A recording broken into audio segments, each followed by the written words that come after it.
yung basag niya. Pinubuga na lang po natin yan.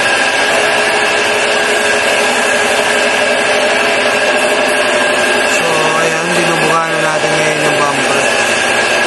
Tapos yan, nakabit na po yan.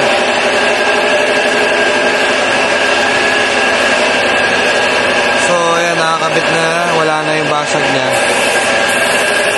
Pinubuga na lang po natin yan.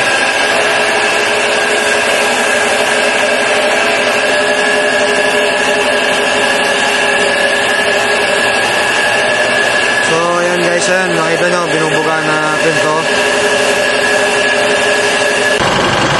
So ayan na guys, ayan, nakita nyo, bagong pintura na yan, oh.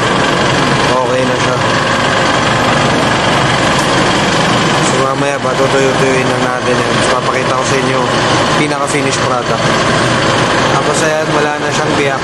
Buo na siya ulit. So ayan na po siya. Okay na po. Wala na rin yung mga gas-gas sa ilalim. Yan. Buo na siya, na-repair na natin.